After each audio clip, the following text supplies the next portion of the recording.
ASP.NET MVC class में आज जो टॉपिक है हमारा वो है क्रूड एप्लीकेशन विद सर्च। मतलब ये कि जो आपकी क्रूड एप्लीकेशन होती है उसमें रिकॉर्ड डेटा जो होता है हमारे पास शो हो रहा होता है यूजर के हवाले से या किसी भी हवाले से। अगर आप अपनी क्रूड एप्लीकेशन को क्रिएट करेंगे तो वहाँ पे आपका रिकॉर्ड शो हो रहा होता है। अच्छा होता ये कि रिकॉर्ड हमारे पास जितने भी डेटाबेस में टेबल्स अवेलेबल होता है, टेबल का रिकॉर्ड अवेलेबल होता है, वो सारा का सारा हमारे पास होम पेज के ऊपर, फ्रंट पेज के ऊपर आके डिस्प्ले हो रहा होता है। तो यहाँ पे हमें एक अच्छा की फीचर ऐड करना है जिसको हम कह सकते हैं सर्च फीचर होगा। ठीक है, जिसमें ये होगा कि आप एक फील्ड हमको मिल रही होगी, उस फील्ड के ऊपर हम कुछ भी डेटा लिख रहे होंगे अपना। फॉर सपोज अगर यूजर का रिकॉर्ड है तो यूजर का नाम अगर हम सर्च करते हैं और यूजर का नाम हम कुछ इस तरीके से क्रिएट करेंगे कि अगर हम कंबाइन जो कंप्लीट नाम है वो भी शो नहीं करते, पुट नहीं करते फील्ड के अंदर, कंप्लीट नाम ऐड नहीं करते, जैसे शुरू का वर्ड ऐड कर दिया आपने या सिर्फ फर्स्ट नेम को ऐड कर दिया, तो उसके अकॉर्डिंग हमारे पास सर्चिंग परफॉर्म हो रही हो। और उसके साथ साथ जो भी फील्ड डिफरेंट है, फॉर सपोज अगर वो एक मैनेजर है तो मैनेजर हम सिर्फ सर्च करते हैं तो उस फील्ड में या उस टेबल में जो जो मैनेजर होंगे हमारे पास सारे के सारे शो हो रहे होंगे। यानी कि एंड शॉर्ट सर्च मैकेनिज्म को हमें एमवीसी के एप्लीकेशन के अंदर इंक्लूड करना है। ये काम है हमारा। तो इस पर्पज के लिए सबसे पहले तो ये है कि मुझे एक डेटाबेस क्रिएट करना पड़ेगा। डेटाबेस में एसक्यूएल सर्वर में क्रिएट नहीं कर रहा हूँ मैं, यहीं पर ही आके जो मेरे पास बिल्ट इन डेटाबेस का फीचर अवेलेबल है डॉट नेट के अंदर वही यूज कर लेता हूँ। तो इसके लिए हमें ये करना होता है, ऐप डेटा का फोल्डर मिलता है हमारे को। इस ऐप डेटा के फोल्डर पे आप आए और राइट क्लिक करें और यहाँ से आप न्यू आइटम पे जाएंगे। तो यहाँ पे आपके पास डेटा का ऑप्शन मिलता है एसक्यूएल सर्वर डेटाबेस का, और इसका आप नाम कुछ भी रख सकते हो। मैं डेटाबेस सिंपल नाम रखता हूँ। इसकी एक्सटेंशन जो होती है डॉट एमडीएफ होती है, बिल्ट इन डेटाबेस है हमारे डॉट नेट एप्लीकेशन का। इसमें ये कि आपको एसक्यूएल की एक्सटर्नल नीड नहीं होती, आप बिल्ट इन ही एसक्यूएल को मैनेज कर रहे होते हैं यहाँ पे। तो ये आपके लिए इसने डेटाबेस क्रिएट कर दिया। अब इस डेटाबेस के अंदर टेबल वगैरह क्रिएट करने के लिए आप क्या करेंगे, सर्वर एक्सप्लोर के ऊपर क्लिक करें और यहाँ पे आने के बाद डेटा कनेक्शन को एक्सपेंड करें। ये ऑटोमेटिकली डेटा आपका सेलेक्ट कर लेगा जो भी डेटाबेस आपने बनाया है। इसको एक्सपेंड करेंगे और आपके सामने टेबल्स वगैरह आ होंगे। ऑब्वियस बात, डेटाबेस अभी बना है आपका तो इसमें कोई टेबल्स अवेलेबल नहीं होंगे, तो मैं राइट क्लिक करके भी टेबल बना सकता हूँ ड्रैग एंड ड्रॉप करके। और जो मेरी क्यूरीज होती है एसक्यूएल की क्यूरीज, उनके थ्रू भी मैं अपने टेबल को क्रिएट कर सकता हूँ। तो ये थोड़ा सा लोड लेगा, जिसके बाद ये मेरा जो डिजाइन सरफेस है उसको लोड कर देगा, जहां पे मैं अपने ड्रैग एंड ड्रॉप करते हुए जीयूआई के यूज करते हुए अपना टेबल क्रिएट कर सकता हूँ। तो लोडिंग के बाद मेरे पास फर्स्ट फील्ड आ गई आईडी के वाले से, जो कि आपको पता है एसक्यूएल के अंदर लाजमी एक फील्ड होती है आईडी की, जो कि इसने ऑटोमेटिकली ऐड कर दी है। तो मुझे ये कि आईडी के बाद का रिकॉर्ड ऐड करना है, जैसे कि मेरा जो स्ट्रक्चर होगा वो होगा ID, name, gender, age, designation. इस तरीके से हम कुछ काम करेंगे। तो मेरे पास फर्स्ट फील्ड हो गई आईडी की।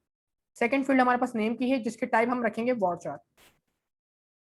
और उसके बाद हमारे पास जो फील्ड होगी वो हम रखेंगे एज, और इसके टाइप मैं रखूंगा इंटीजर क्योंकि एज नंबर में होगी मेरे पास।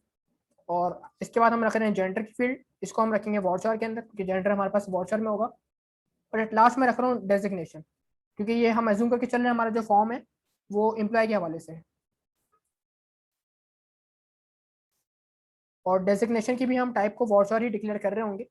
बाकी इन सबके ऊपर अलाउ नल का ऑप्शन चेक कर दिया इसने, हमें इसकी जरूरत नहीं है तो इन सबको हम कर देंगे अनचेक। और मोस्ट इंपॉर्टेंट थिंग ये होती है यहाँ पे कि आईडी को आप ऑटोमेटिकली यहाँ पे ऑटो इंक्रीमेंट का फीचर इसमें ऐड कर दें। प्राइमरी की तो ऑटोमेटिक लग के आ रही है आईडी के साथ, लेकिन ऑटो इंक्रीमेंट को ऐड करने के लिए आप यहाँ पे एक एट्रीब्यूट होता है आइडेंटिटी का, वो आप यूज कर सकते हो, आइडेंटिटी।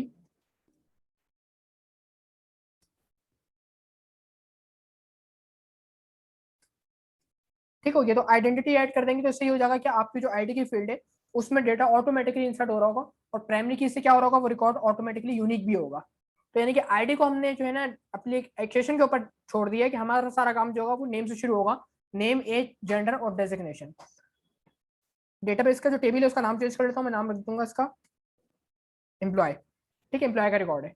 और इसको सेव करने के लिए सिंपल आप यहाँ पे अपडेट के बटन पे क्लिक करेंगे तो ये आपका रिकॉर्ड को अपडेट कर देगा। जो भी आपने स्क्रिप्ट बनाई है उस स्क्रिप्ट को देखते हुए आपका टेबल जनरेट कर देगा। यहाँ पे आप आए और अपडेट डेटाबेस पे आप क्लिक करेंगे तो ये आपके लिए अपडेट कंप्लीट का मैसेज शो कर दिया। इसका मतलब है कि डेटा का जो डेटाबेस का जो टेबल है वो ऑलरेडी क्रिएट हो चुका है। ठीक है, इसको आप व्यू पे कर सकते हो। अब व्यू करने के लिए क्या करना है आपको, ये विंडो को क्लोज कर दें, अगेन एक्सप्लोर को आप ओपन करेंगे, टेबल को एक्सपैंड करेंगे और आपके सामने यहाँ पे टेबल आ रहा होगा एम्प्लॉय का, इसके ऊपर आप राइट क्लिक करें और शो टेबल डेटा पे आप क्लिक करेंगे। जैसे आप शो टेबल डेटा पे क्लिक करेंगे तो आपके सामने ये इसका ग्राफिकल यूजर इंटरफेस ओपन हो गया और जिसमें आप डेटा फिलअप कर सकते हो। तो मैं डेटा कुछ रिकॉर्ड ऐड कर दूंगा डमी के तौर पे। हालांकि ऐड करने की नीड नहीं क्योंकि हम क्रूड बनाएंगे उसमें भी हम ऐड कर सकते हैं, लेकिन फिर भी फिलहाल के लिए हम यहाँ पे एक दो रिकॉर्ड्स ऐड कर देते हैं।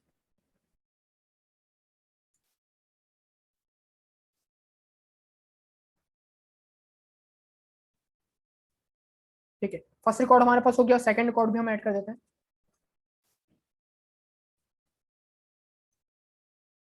ठीक हो गया, तो मेरे पास डमी के तौर पे 2 रिकॉर्ड्स आ गए। बाकी के रिकॉर्ड्स हम एप्लीकेशन का जब हम वर्क कर रहे होंगे तभी हम इंसर्ट करते रहेंगे अकॉर्डिंग आवर नीड। अब हमें करना ये है कि एंटिटी फ्रेमवर्क को यूज करना है, और जो डेटाबेस की हम अप्रोच यूज करेंगे उसके अंदर वो होगी डेटाबेस फर्स्ट अप्रोच यूज, क्योंकि हम डेटाबेस ऑलरेडी क्रिएट कर चुके हैं। तो स्ट्रेट जाऊंगा मॉडल की तरफ में, राइट क्लिक करूंगा, ऐड न्यू आइटम।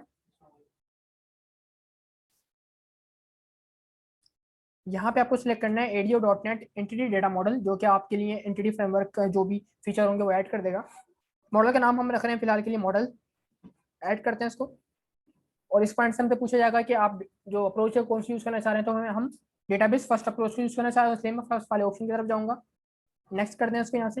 डेटाबेस उसने ऑटोमेटिक पिक कर लिया आपका डेटाबेस नाम से, अगर नहीं पिक करे तो आप न्यू कनेक्शन पे क्लिक करके डेटाबेस मैन्युअली भी पिक करवा सकते हो। बाकी जो आपकी कॉन्टेक्ट फाइल होगी उसका नाम होगा डेटाबेस एंटिटीज, ठीक है, इसको आप नोट कर लें, इसकी हमें फर्दर नीड होगी। नेक्स्ट करते हैं, और आपसे एंटिटी फ्रेमवर्क का पूछ रहा है, इसको भी आप कंटिन्यू करें। और यहाँ पे आपका टेबल आ चुका होगा जो कि अभी आपने बनाया था, इसको आप सेलेक्ट कर लें, क्योंकि यही टेबल हमने अपने मॉडल क्लास के अंदर जनरेट करवाना है। और आप करते हैं इसको फिनिश। जैसे आप फिनिश के बटन पे आप क्लिक करोगे तो 2-3 दफा आपसे कंफर्मेशन पूछे गई है, और उसके बाद आपके लिए ईडीएमएस डायग्राम जिसमें आपका टेबल शो हो रहा होगा वो प्रिंट कर देगा, वो बना देगा, एंटिटी फ्रेमवर्क को सॉल्व कर देगा। और साथ साथ जो आपका टेबल है उसके लिए मॉडल क्लास और उसके कॉन्टेक्स्ट क्लास, ये सारी चीजें ऑटोमेटिकली क्रिएट कर देगा।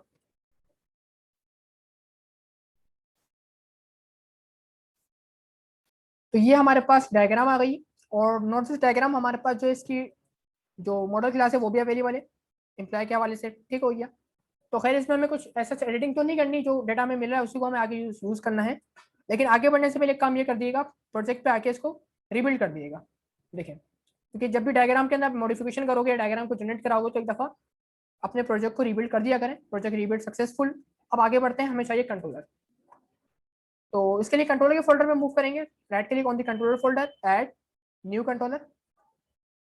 और यहाँ से इस दफा आपको एम्प्टी कंट्रोल चूज नहीं करना है। इसका रीजन ये कि हम नहीं चाह रहे कि जो एडिट डिलीट के काम होते हैं मैनुअली करूँ मैं, क्रिएट के काम जो क्रूड एप्लीकेशन के काम है, मैं यहाँ पे यूज करूंगा MVC5 controller with views using entity framework. ये एक ऐसा कंट्रोलर है जहाँ पे आपको जो 5 व्यूज होते हैं कॉमन हमारे एंटिटी के, जिसमें क्रिएट, इंडेक्स, अपडेट, डिलीट और डिटेल, ये पांचों व्यूज हमें ऑटोमेटिक मिल रहे होंगे बने हुए, और इनकी कॉन्फ़िगरेशन भी ऑटोमेटिक मिल रही होगी। यानी कि ये बस हमें एक व्यू सेलेक्ट, यहाँ पे एक कंट्रोलर सेलेक्ट करना है, और ये हमारी पूरी CRUD application hand to hand create हो गई है। ठीक, हमें कोई भी सिंगल लाइन ऑफ कोड लिखने की जरूरत नहीं है। ठीक है, ऑटोमेटिकली सारा काम हमारा हो जाएगा, क्योंकि हमें हमारा जो फोकस है आज वो है उसके ऊपर सर्च को अप्लाई करना। तो सर्च चीज ये एनेबल करके नहीं देगा हमारे को, सर्च का मैकेनिज्म हमें खुद से ऐड करना पड़ेगा। तो बेसिक चीजें हमारे पास ऑटोमेटिक आ जाए ताकि हमारा टाइम सेव हो जाए। ऐड करते हैं। अभी हमसे पूछा मॉडल क्लासेस, ये कौन सी मॉडल क्लास को देखते हुए मैं क्रूड बनाऊं, तो मैं मॉडल क्लास मेरे पास एक ही एम्प्लॉय की वो सिलेक्ट कर लूंगा मैं। और कॉन्टेक्स्ट क्लास भी उसकी एक ही होगी जिसका नाम था डेटाबेस एंटिटीज, जो कि हमारे पास एडीओ के दौरान आई थी।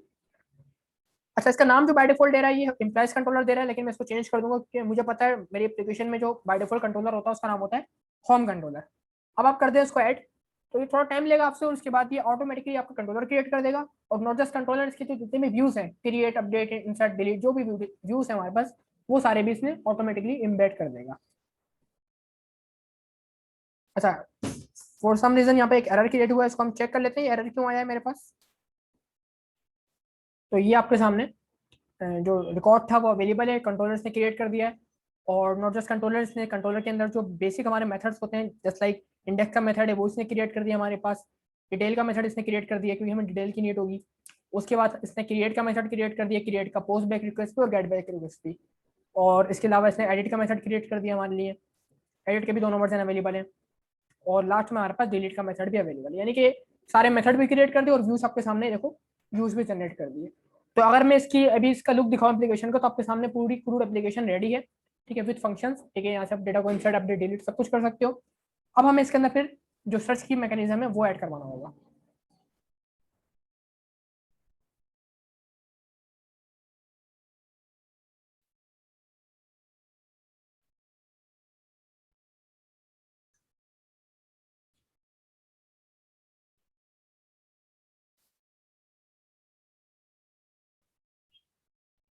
तो ये हमारे पास आउटपुट है अभी तक की एप्लीकेशन का। और यहाँ पे इसने, क्योंकि हम लोगों ने MVC5 कंट्रोलर यूज किया तो इसने ऑटोमेटिकली जो एप्लीकेशन के जो व्यूज हैं बेसिक क्रिएट अपडेट डिलीट के वो इसने क्रिएट कर दिए हैं, और यहाँ से आप रिकॉर्ड को भी इंसर्ट करा सकते हो end to end. For suppose यहाँ से मैं वन मोर रिकॉर्ड को ऐड करने की कोशिश करता हूँ,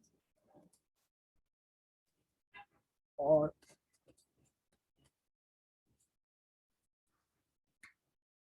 इसके बाद हम यहाँ पे इसके डेजिग्नेशन फॉर सपोज ऐड कर देते हैं, हम यहाँ पे एडमिन कंसिडर कर लेते हैं और यहाँ से करते हैं क्रिएट। ठीक है, रिकॉर्ड ऐड हो रहा है। ठीक है, और रिकॉर्ड को आप अपडेट भी कर सकते हो, जैसे कि मैं एडमिन का अगर ए को स्मॉल करना चाहता हूँ तो एडिट पे क्लिक करें आप सिंपल, और यहाँ से इसको आप एडिट भी कर सकते हैं। तो यानी क्रूड एप्लीकेशन तो रेडी है हमारे पास। अब करना क्या है, हमें यहाँ पे टॉप के ऊपर आके, यहाँ पे सर्च है या बॉटम पे भी आके, यूजुअली हम टॉप पे कराएंगे क्योंकि बॉटम पे तो ये रिकॉर्ड बढ़ेगा तो ऐसी बात है, नीचे हम स्क्रॉल डाउन करना पड़ेगा हमारे को। हम टॉप पे आके एक सर्च बनाते हैं, ठीक है, और सर्च पे एक फील्ड होगी हमारी, और सर्च का डिफरेंट क्राइटेरिया होगा। ठीक है, हम नेम के थ्रू भी सर्च कर सकते हैं इसको, हम जो है ना बाय जेंडर भी सर्च कर सकते हैं, और हम जो है ना बाय डेजिग्नेशन भी सर्च कर सकते हैं। मैं कुछ इस तरीके से चीज बना रहा हूँ, आप चाहो तो चारों के ऊपर सर्च करवा लो या एक किसी एक पे करवा लो सर्च, के बाय नेम सिर्फ सर्च हो रहा हो, लेकिन मैं चाह रहा हूँ कि अगर कोई बंदा एडमिन भी लिखे ना तो डजंट मैटर एडमिन का नाम क्या, बस एडमिन के थ्रू डेटा सर्च करके लेके आएंगे। और इस तरीके से कोई अली लिखे तो अली का डेजिग्नेशन क्या है ये इससे हमें कंसर्न नहीं है, बस अली का रिकॉर्ड फेज होकर आ जाए। सेम इस तरीके से कोई मेल लिखे तो सारे मेल आ जाए, कोई फीमेल लिखे तो सारी फीमेल्स आ जाए। तो इस तरीके से हम कुछ अपना सर्च मैकेनिज्म क्रिएट करने वाले हैं। तो अगेन चलते हैं अपने स्टूडियो कोड की तरफ।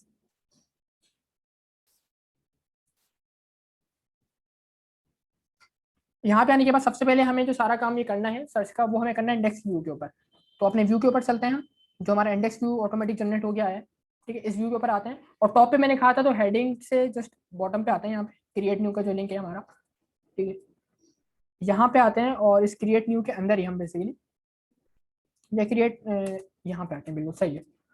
और अगेन एक पैराग्राफ टैग ओपन करते हैं। पहले तो पैराग्राफ इसलिए ताकि सारा काम एक लाइन में आ जाए हमारा। ठीक है, अब यहाँ पे हमें एक फॉर्म बनाना है बेसिकली। ठीक है, फॉर्म हमारा होगा गेट रिक्वेस्ट बेस्ड फॉर्म होगा हमारा, जो कि फॉर्म में जो भी फील्ड, क्योंकि इनपुट टाइप है तो इनपुट टाइप में हम फील्ड लिखेंगे, फील्ड हमारी होगी फॉर्म के अंदर मौजूद, उस फील्ड का जो भी डेटा होगा फॉर्म के थ्रू जा रहा होगा हमारे डेटाबेस तक, फिर वहां से रिकॉर्ड को फिल्टर करके हम वापस हमारे व्यू के ऊपर आकर डिस्प्ले कर रहा होगा।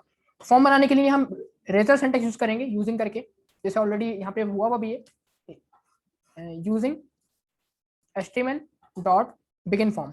ये आपका फॉर्म हो गया ओपन, जस्ट लाइक HTML का फॉर्म ओपन नहीं होता, ये वाला फॉर्म इसने ओपन कर दिया। और आपको यहाँ पे बताना पड़ेगा फॉर्म कहाँ पे एग्जीक्यूट होगा इंडेक्स के व्यू पे, और इंडेक्स के व्यू कहाँ पे, वो है होम कंट्रोलर पे। ठीक है, और थर्ड पे बताते हो फॉर्म का मेथड क्या है, तो आप यहाँ पे लिखेंगे form method dot get back request हमेशा यूज करनी है इसके अंदर। जब भी आप सर्च बनाएंगे एप्लीकेशन के अंदर तो हमेशा आप गेट बैक से काम करेंगे, क्योंकि हम सर्च का डेटा लेके जाएंगे यूआरएल तक, और गेट में आपको पता होता है डेटा यूआरएल में शो हो रहा होता है, तो डेटा जब यूआरएल में चला गया तो वहीं से इसको रिसीव कर लेंगे पैरामीटर के अंदर, फिर वहां से इसके ऊपर फिल्टर अप्लाई कर देंगे। तो गेट बैक रिक्वेस्ट हमें यूज करनी है, हम पोस्ट यूज नहीं करना। अच्छा, उसके बाद हम यहाँ पे एक क्राइटेरिया बनाते हैं। फॉर सपोज हम एक स्ट्रॉन्ग का टैग ओपन करते हैं, और यहाँ पे हम लिखते हैं सर्च बाय, क्योंकि हमारे पास मल्टीपल एरियाज हैं सर्च करने के, by gender, by designation, by name, तो हम लिखेंगे सर्च बाय का पहले एक एरिया, सर्च बाय किसके थ्रू करना है आपको। तो स्ट्रॉन्ग टैग में आ गया, मतलब बोल्ड हो जाएगा थोड़ा सा, और उसके बाद हम एक बनाएंगे रेडियो बटन, एक नहीं बेसिकली 3-4 रेडियो बटन चाहिए मेरे को, HTML डॉट रेडियो बटन। ठीक है, और रेडियो बटन जो हम बना रहे हैं वो उसका नाम हम रखेंगे सर्च बाय। अच्छा, सर्च बाय जो नेम है ना, इसका फर्स्ट क्राइटेरिया होता है इसका नेम का, तो वो इंपॉर्टेंट है, ये हमारे डेटाबेस तक जा रहा होगा, बैकएंड की कोडिंग तक जा रहा होगा हमारे कंट्रोलर तक। उसके बाद हम डिफाइन करेंगे लेबल इसका, कि लेबल के ऊपर लिखा हुआ क्या है, तो हम चाहेंगे रेडियो बटन पे लिखा हुआ है लेबल के लिए बाय नेम के लिए सर्च करना चाह रहे हैं हम। ठीक है, ये कर लिया हमने, और अब हमें चाहिए बेसिकली एक टेक्स्ट लिखा हुआ इसके आगे। तो टेक्स्ट लिखने के लिए हमारे पास उसके अंदर हमारे पास जो ऑप्शन है रेजर के अंदर, वो टेक्स्ट का एक होता है टैग, टेक्स्ट ओपन करेंगे इस तरीके से, टेक्स्ट एरिया नहीं सिंपल टेक्स्ट, ये कर देगा हमारे लिए ये लो, इसका मतलब है रेजर का पार्ट है ये। ठीक है, रेजर सिंटैक्स का पार्ट है, टेक्स्ट क्लोज कर दें और यहाँ पे लिख दें नेम। तो उसको थोड़ा सा मैं बेटर कर लूँ ताकि आप इसको इजीली देख सकें। देखें, तो ये लिखा हुआ है सर्च बाय के आगे बटन लिखा हुआ है, और बटन से पहले लिखा हुआ है नेम लिखा हुआ है, यानी कि अगर आप एक रेडियो बटन मिलेगा आपको उसके साथ लिखा होगा नेम के, अगर आप नेम के थ्रू सर्च करना चाह रहे हैं तो इस तरीके से हो गया आपका ये। ठीक है, आप चाहो तो लाइन ब्रेक कर लो ताकि इजीली रीड कर सको।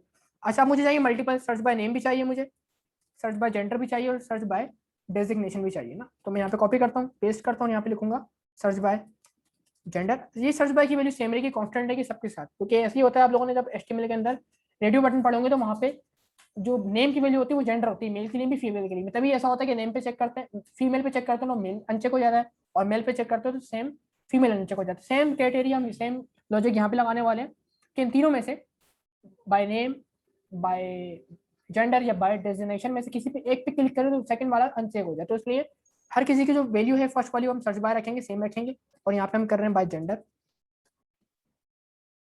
और लास्ट हम यहाँ पे कर लेते हैं। अच्छा एक काम करते हैं, डेजिग्नेशन पे ले जाते हैं, डेजिग्नेशन, ठीक है, जेंडर को लास्ट में ले जाते हैं। बस डिजाइनिंग के हवाले से कर रहा हूँ, आप चाहो तो जैसा आपको सूटेबल लगे वैसा कर सकते हैं। ये हो गया जेंडर, ठीक है। तो अब इन 3 क्राइटेरिया के थ्रू जो है डेटा को अपने सर्च करवा सकते हैं। अब सर्च करवाएंगे कैसे, उस बात उसके लिए फील्ड चाहिए आपको, तो एक फील्ड बनाते हैं, अगर एक ही फील्ड होगी वो तीनों के लिए काम करेगी। तो फील्ड बनाने के लिए HTML डॉट टेक्स्ट बॉक्स आएगा, ठीक है, और इस टेक्स्ट बॉक्स के अंदर आप लिखेंगे सर्च, ठीक हो गया। और अब आपको चाहिए एक बटन, जिस बटन पे क्लिक करके डेटा को आप भेज रहे होंगे गेट रिक्वेस्ट के पास। तो बटन बनाने के लिए आपको पता है कोई भी हेल्पर मौजूद नहीं है, तो आप वही यूज करेंगे, इनपुट टाइप सबमिट, ठीक है, वन एंड ओनली ऑप्शन आपके पास इनपुट टाइप सबमिट का, वही आपको यूज करना है, इनपुट टाइप सबमिट, ठीक है। और इसकी वैल्यू आप लिख सकते हो सर्च, ताकि व्यू पे सर्च लिखा हुआ हो, और एक बुकशेप क्लास अप्लाई कर देंगे ताकि थोड़ा सा बेटर हो जाए, BTN, और BTN डैश, इसको हम कर देंगे डिफॉल्ट, जो बटन होता है हमारा वो यूज कर लेते हैं यहाँ पे। डिफॉल्ट यहाँ पे नहीं आ रहा, हम डार्क एक दिया हुआ देख लेते हैं यूज करके किस तरीके से नजर आ रहा है। डार्क बेटर नहीं लगेगा मेरे ख्याल से, प्राइमरी जो होता है हम वो यूज कर लेते हैं, ठीक है, प्राइमरी आउटलाइन दिस वन। ये हमारे पास डिजाइनिंग कंप्लीट है, और सेव करते हैं इसको। ये जो फील्ड हमारे पास नजर आ रही है इसके अंदर भी हम चाहेंगे बुकशेप की क्लास अप्लाई हो जाए। तो इसके लिए हम जो सेकंड एट्रीब्यूट होता है ये हमारा होता है वैल्यू के हवाले से, कि अगर फील्ड में बाय डिफॉल्ट कोई वैल्यू आप पुट करना चाहते हैं वो आप ऐड कर सकते हैं। मेरे पास कोई बाय डिफॉल्ट वैल्यू नहीं है, मैं चाह रहा हूँ यूजर खुद से लिखेगा वैल्यू को। और थर्ड एट्रीब्यूट में हमारे पास क्लास आएगी, तो उसके लिए आप जो है ना ये कोड यूज कर सकते हैं कुछ इस तरीके से, ठीक हो गया। यहाँ पे आपका न्यू का कीवर्ड आएगा, न्यू के बाद आप जो है ना इस तरीके से क्लास डिफाइन कर सकते हैं। क्लास का नाम क्या है, फॉर्म कंट्रोल, ठीक है, जो बुकशेप की बिल्ट इन क्लास होती है। तो इसका व्यू देखते हैं किस अंदाज से हमारे पास शो हो रहा है फील्ड, और अगर ये डेटा का जो व्यू है सही होता है हमारे लिए, तो फिर हम इसका डेटा पिक करते हैं अपने कंट्रोलर के पास जाके, और वहाँ पे डेटा को फिल्टर आउट कर देते हैं। एग्जीक्यूट करते हैं एप्लीकेशन और चलते हैं अपने ब्राउजर की तरफ। तो अभी तक ये हमारे पास लुक है फॉर्म का, जिसमें हमारे पास 3 बटन है, ठीक है। बाय एज तो है नहीं हमारे पास, बाय नेम है, बाय डेजिग्नेशन और बाय जेंडर। और इनमें से आप जो भी वैल्यू को आप डेटा में ऐड करेंगे, फील्ड में अपनी ऐड करेंगे, और जैसे सर्च करोगे तो आपके सामने जो URL बन रहा है वो कुछ इस तरीके से बन रहा है कि सर्च बाय जेंडर, कि हम जेंडर के थ्रू सर्च कर रहे हैं, और क्या सर्च कर रहे हैं, वो सर्च कर रहे हैं मेल को।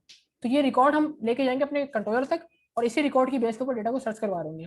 सेम अगर आप नेम को क्लिक करते हो, यहाँ पे सिंपल लिखते हैं अली, और आप करवाते हैं सर्च, तो आपके पास क्यूरी क्या बनेगी, ये समझ लो इसके लिए क्यूरी है आपकी, ये क्वेश्चन मार्क के बाद क्यूरी आपकी असल की, कि सर्च बाय नेम करना चाह रहा हो और क्या मेरी वैल्यू है नेम की, अली वैल्यू है। तो ये रिकॉर्ड आप इजीली कंट्रोलर में आके फिल्टर आउट करवा सकते हो। कोड पे चलते हैं, और अब हमारा काम मेरे ख्याल से व्यू का इनफ हो गया है। आप चाहते हैं आप एक BR ऐड कर दें ताकि लाइन ब्रेक हो जाए हमारे पास, ठीक है। और अब चलते हैं हम अपने कंट्रोलर की तरफ। तो कंट्रोलर में आते हैं, और ये सारा काम जो डिस्प्ले हो रहा है वो हो रहा है इंडेक्स व्यू के ऊपर। तो इंडेक्स व्यू के ऊपर हमें थोड़ी सी मॉडिफिकेशन करनी है। देखो ये सिंपल सा कोड है, डेटा को पूरा पूरा डेटा उठाओ एम्प्लॉय के टेबल से, लिस्ट में करो कन्वर्ट और डिस्प्ले कर दो। लेकिन अब हमें ऐसा नहीं करना, अब हमें यहाँ पे थोड़ी सी मॉडिफिकेशन करनी है। इस लाइन को मैं करता हूँ अभी फिलहाल के लिए कट, और यहाँ पे हम एक लॉजिक चलाते हैं। पहली बात तो ये कि अब हमें पता है कि हमें गेट के अंदर वैल्यूज मिल रही है, सर्च बाय की वैल्यू मिल रही है और सर्च की वैल्यू मिल रही है, ठीक है। तो हम यहाँ पे उन दोनों वैल्यूज को करेंगे पिक पहले तो सर्च बाय और सर्च दोनों के दोनों स्ट्रिंग फॉर्मेट में, ठीक है, जेंडर हो या मेल हो, दोनों के दोनों को टाइप तो स्ट्रिंग ही है ना, तो हम यहाँ पे स्ट्रिंग की वैल्यूज बनाएंगे। स्ट्रिंग सर्च बाय एक और सेकंड वेरिएबल हमारा, सेकंड आर्गुमेंट भी कह सकते हो उसको सर्च, ठीक है। तो आपको पता है ये जो वेरिएबल्स हैं आपके, ठीक है, अगर जैसे आपने उन फील्ड में से किसी फील्ड पे क्लिक किया और सर्च किया, तो आपके पास जो वैल्यूज ऊपर जा रही है ना URL के अंदर, तो वो URL के अंदर से यहाँ पे आ जाएंगे अपने पास, सर्च बाय में आ जाएगी एक वैल्यू, सर्च बाय की वैल्यू, और क्या सर्च करना चाह रहे हो वो आ जाएगी सर्च की वेरिएबल के पास। अब वैल्यूज आपके पास आ चुकी है, अब लगाओ अपनी लॉजिक, इफ एल्स की सिंपल लॉजिक चलेगी। इफ इधर तो हमारा सर्च बाय में हमें पता है क्या आ सकता है, जेंडर आ सकता है, डेजिग्नेशन आ सकता है, या फिर नेम आ सकता है। तो अगर सर्च बाय की वैल्यू होती है हमारी नेम, यानी कि यूजर ने हमारे नेम के चेक बॉक्स के ऊपर नेम के रेडियो बटन के ऊपर क्लिक किया है, तो मतलब वो नेम के थ्रू सर्च करवाना चाह रहा है। तो फिर हम नेम के थ्रू जो लॉजिक चलेगी वो लगाएंगे कि वार डेटा इक्वल टू, अब डेटा सर्च करवाते हैं डीपी डॉट इम्प्लाइज, जैसे वहां पे सर्च हो रहा था, लेकिन थोड़ा सा मॉडिफाइड करेंगे, वेयर करके, वेयर जहां पे मॉडल बराबर हो किसके, हमारे मॉडल डॉट नेम के, ठीक हो गया। यानी कि हमने क्या किया, मॉडल का नेम पिक किया और वो बराबर करा दिया अपने सर्च के। हमें पता है सर्च बाय, तो हमने सर्च बाय से ये जाना कि हम सर्च करवाना क्या चाह रहे हैं, तो बाय नेम सर्च करवाना चाह रहे हैं, तो अगर बाय नेम वहाँ पे लिखा हुआ हो तो ये क्वेरी चलेगी। लेकिन जहाँ पे यूजर का नाम बराबर हो किसके, हमारे यूजर के नाम के, जो हमने फील्ड में लिखा अपना, तो जो हमने फील्ड में डेटा लिखा था वो कहाँ पे गया था, वो गया था हमारे सेकंड आर्गुमेंट के अंदर। कॉपी करें इसको यहाँ से और यहाँ पे करते हैं पेस्ट, कुछ इस तरीके से। तो वो रिकॉर्ड फेच करें जो कि डेटाबेस में मौजूद हो। हमारे जो हमने फील्ड में डेटा लिखा है फॉर सपोज अली अहमद जो भी लिखा, तो रिकॉर्ड में अगर अली अहमद मौजूद है उसका पूरा डेटा उठाओ, टू लिस्ट में करो कन्वर्ट, टू लिस्ट में करें आप कन्वर्ट उसको, और शो कर दें कहाँ पे, डेटा के वेरिएबल के पास आप कर दें शो उसको। सेम चीज हमारी होगी डुप्लीकेट के, अगर हो सकता है उसने नेम के थ्रू सर्च ना किया, उसने सर्च किया हो डेजिग्नेशन के थ्रू, तो अगेन आप करें एल्सिफ। एल्सिफ में क्या करेंगे, आप ये चेक करें कि सर्च बाय हमारा हो सकता है डेजिग्नेशन, तो अगर उसने डेजिग्नेशन के थ्रू सर्च किया हुआ है तो क्यूरी हमारी डिटो कॉपी होगी। बस आपको करना क्या आखिर के अंदर, मॉडल से नेम नहीं निकालना, मॉडल से क्या निकालनी है, डेजिग्नेशन निकालनी है। सेम चीज चलेगी आपकी यहाँ पे, बस कर देना है मॉडल से आप निकालें डेजिग्नेशन और बराबर हो किसके, हमारी सर्च के डेजिग्नेशन के, तो उसका पूरा रिकॉर्ड फेच करें और डेटा के वेरिएबल में स्टोर कर दें। यानी कि डेटा एक ही, उसमें रिकॉर्ड मल्टीपल आ सकता है, एक वक्त में एक ही रिकॉर्ड आएगा। और एट लास्ट मेरे पास एक और भी चीज़ है, ठीक है, अगेन मैं इफ एल्स यूज करूंगा, एल्सिफ यूज करूंगा और यहाँ पे चेक करेंगे कि हो सकता है फिर उसने इन दोनों में से नहीं किया हो, तो आखिर में उसने जेंडर को सिलेक्ट किया हो, तो जेंडर कर लेते हैं। और अगर जेंडर के तौर पर सिलेक्ट डेटा को फेच करवा रहा है, तो अब हमारी क्यूरी क्या बनेगी, रिकॉर्ड फेच करें लेकिन जहाँ पे मॉडल का जेंडर यानी कि यूजर टेबल का जेंडर हमारा बराबर हो, जो हमने जेंडर की वैल्यू लिखी है सर्च में आई होगी मेल या फिर फीमेल। तो इन सारे रिकॉर्ड को हमने क्या किया, सर्च करवाया और शो कर दिया कहाँ पे, अपने डेटा के वेरिएबल के पास। और आखिर में कि इनमें से कुछ भी ना हो, यानी कि उसने सर्च किया हुआ नहीं है, तो फिर आखिर में आंसर आएंगे। अगर यूजर ने सर्च किया हुआ ही नहीं है तो फिर क्या करें, सारा रिकॉर्ड हमें चाहिए। तो कंबाइंड रिकॉर्ड हमें किस तरीके से मिलेगा, var data equal to db dot employ dot to list. यहाँ पे कोई भी हमने वेरी कंडीशन नहीं लगाई, मतलब कि अगर उसने सर्च नहीं किया हुआ तो कंबाइंड रिकॉर्ड उठाएं और डेटा में शो कर दें और आखिर में आके रिटर्न करवा दें इसी व्यू को।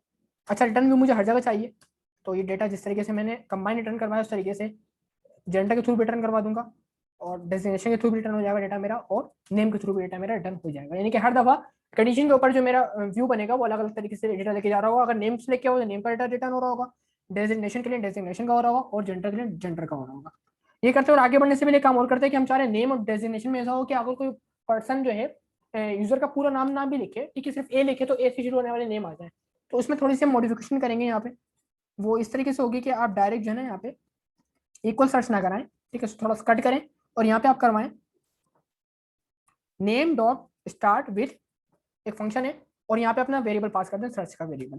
तो इसमें क्या हो गया कि आपका नेम बिल्कुल एग्जैक्ट इक्वल नहीं करवा रहे हैं हम, यहाँ पे चेक करवा रहे हैं कि जो भी हमारी सर्च की वैल्यू है उससे बस शुरू होता हो नेम हमारा। तो यहाँ पे गूगल वाला तरीके से काम होगा, जैसे गूगल में नहीं होता कि कोई भी चीज बस स्टार्टिंग का पॉइंट में मिल जाए तो उसका बातचीत का डेटा खुद आ जाता है और आखिर में ब्रैकेट अप कर देंगे इस तरीके से इसको क्लोज। अब सेम यही चीज हमें करनी है कहाँ पे, डेजिग्नेशन के साथ भी, कि डेजिग्नेशन में डिटो कॉपी नहीं चाहिए कि बंदा पूरा एडमिन लिखे, कोई एडीएम भी लिखे तो एडमिन आ जाए निकल के, ठीक है। तो डेजिग्नेशन यहाँ पे स्टार्ट हो रही हो विथ किसके, हमारी जो सर्च मिल रही है उसके।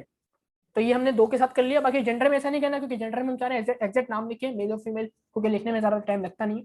ये कर लेते हैं, सेव करते हैं और चलते हैं एग्जीक्यूशन करते हैं एप्लीकेशन की और ट्राई करते हैं कि किस अंदाज में हमारे पास आउटपुट शो हो रहा है। तो यहाँ पे हमारे पास व्यू है और यहाँ पे हम शुरुआत करेंगे नेम से। नेम को सिलेक्ट करते हैं कि हम बाय नेम सर्च करवाना चाह रहे हैं और क्या सर्च करवाना चाह रहे हैं। फॉर सपोज मैंने कंबाइन नाम लिखा अली और सर्च करते हैं तो आपके सामने अली का रिकॉर्ड फेच हो क्या है। और नोट जस्ट अली, आप यहाँ पे सिंपल अगर ए भी लिखोगे तो ए से रिलेटेड जो भी नेम होंगे जो कि ए से शुरू हो रहे हैं वो आपके सामने डिस्प्ले हो रहे होंगे। सेम उस तरीके से अगर आप डेजिग्नेशन को पिक कर लेंगे और यहाँ पे अगर आप ए के हिसाब से सर्च करेंगे तो आपके सामने सिर्फ एडमिन आ रहा होगा। अब एडमिन जो है हालांकि मुनीब है, मुनीब पर हम एम से आ रहा है, लेकिन वो हमने क्योंकि क्राइटेरिया अपने डेजिग्नेशन सेलेक्ट किया हुआ ना तो उसके ऊपर काम कर रहा है ये। और कंबाइन भी अगर आप लिखोगे कोई चीज जैसे कि फुल स्पेलिंग के साथ तो वो भी वर्क करेगी, ठीक हो गया। तो अभी भी मैनेजर में हमारे पास अली निकल के आ रहा है। लेकिन अगर बात करें जेंडर की, तो जेंडर में ये है कि एक तो हमारे पास रिकॉर्ड एक ही मेल का रिकॉर्ड, तो आपको यहाँ पे अगर एम लिखेंगे ना तो ये वर्क नहीं करेगा, यहाँ पे आपको कंबाइन लिखना पड़ेगा, ठीक है। तो यहाँ पे अगर आपको मेल लिखना है या फीमेल लिखना है तो पूरा पूरा स्पेलिंग लिखना पड़ेगी, तब जाके मेल का रिकॉर्ड फिनिश हो क्या रहा होगा। फीमेल इतफाक से है नहीं अभी हमारे पास। तो अभी हम ये करते हैं कि फॉर सपोज अगर कोई ऐसा रिकॉर्ड की एंट्री होती है, फॉर सपोज मैंने यहाँ पे लिखा एक्स, अब एक्स तो कोई मौजूद नहीं है किसी भी चीज में, तो मेरे पास क्या आ रहा है, नो रिकॉर्ड फाउंड, लेकिन लिखा हुआ कहीं नहीं आ रहा। तो मैं चाह रहा हूँ यहाँ पे सुटेबल से मैसेज आ जाए कि नो रिकॉर्ड फाउंड, ताकि यूजर को आइडिया हो जाए कि इस मतलब जो मेरा क्राइटेरिया है उससे रिलेटेड कोई भी रिकॉर्ड फेच होके नहीं मिला। तो उसके लिए थोड़ी सी मॉडिफिकेशन करनी है हमें सिर्फ और सिर्फ इंडेक्स के व्यू के ऊपर आके। तो इंडेक्स व्यू पे चलते हैं यहाँ पे, और जहाँ पे देखो रिकॉर्ड प्रिंट हो रहा है ना, यहाँ पे टेबल के फॉर्मेट में रिकॉर्ड मेरा प्रिंट हो रहा है। तो रिकॉर्ड प्रिंट होने से पहले, अच्छा आपको पता है रिकॉर्ड जो सारा आ रहा है वो मॉडल के आ रहा है वेरिएबल के पास, ठीक है, इसको पिक कर लो मॉडल के वेरिएबल को, लिस्ट में कन्वर्ट होकर मॉडल के पास आ रहा है ना। अब यहाँ पे थोड़ी सी लॉजिक चलानी है बस हमारे को, बिल्कुल सिंपल सी लॉजिक, इतनी बड़ी लॉजिक नहीं है कि टेबल को आप डायरेक्ट प्रिंट ना करें। देखो ये तो टेबल का हेडर प्रिंट हो रहा है, इसको तो प्रिंट करना है हमारे को, ये टीएच है ना बेटा, ये तो हेडर है हमारा, इसको प्रिंट करना है। नीचे आओ, ये फॉर ईच के थ्रू रिकॉर्ड डुप्लीकेट हो रहा है, देखो फॉर ईच है, रिकॉर्ड हमारा एग्जीक्यूट हो रहा है। तो हम यहीं पर ही आएंगे, इससे थोड़ा सा ऊपर यहाँ पे लगाएंगे सिंपल सी लॉजिक हमारी कि @if model dot count, count का फंक्शन है, ये काउंट करेगा मॉडल में रिकॉर्ड आया है या नहीं आया। अगर काउंट हमारा इक्वल टू 0 है, यानी कि मॉडल में रिकॉर्ड कुछ भी मौजूद नहीं है, यानी कि कुछ ऐसा हमने जो है ना वहाँ पे क्राइटेरिया दे दिया, जैसे अभी हमने एक्सेस किया था जिससे रिलेटेड कोई भी रिकॉर्ड मौजूद नहीं है, तो इस सिनेरियो में क्या होता है, मॉडल अकाउंट हो जाता है 0। तो हम यहाँ पे चेक कर रहे हैं कि मॉडल का अकाउंट 0 है, यानी कि मॉडल को एक भी रिकॉर्ड नहीं मिला। तो आप क्या करें, आप यहाँ पे सिंपल प्रिंट कर दें, थोड़ा सा इसको मैं यहाँ पे आप एक नॉर्मल सा TR बनाए, ठीक है, और उसमें बता दें TD आएगा मेरे पास, और इस TD में आप क्या करें, इसको कॉल स्पैन कर दें 4 के बराबर, कॉल स्पैन, अच्छा क्लास नहीं आएगा सॉरी, कॉल स्पैन का एट्रीब्यूट होता है HTML का, वो आप यूज कर लेते हैं, कॉल स्पैन इक्वल टू 4, ताकि एक ही कॉलम मेरा 4 के बराबर हो जाएगी। और यहाँ पे आप सिंपल आए और एक स्ट्रॉन्ग टैग के अंदर आके लिख दें नो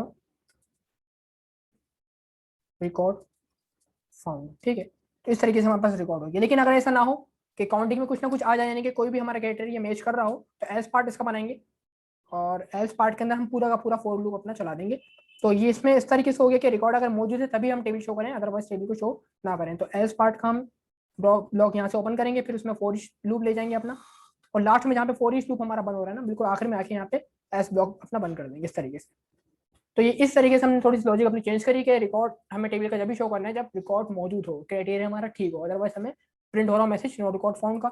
और यहाँ पे आप चाहो तो क्लास वगैरह अप्लाई कर सकते हो, टेक्स्ट डेंजर वगैरह की जो भी क्लास होती है बूटस्ट्रैप की, वो आप यूज कर सकते हैं, टेक्स्ट डेंजर, ठीक है। सेव करते हैं और करते हैं एग्जीक्यूट एप्लीकेशन।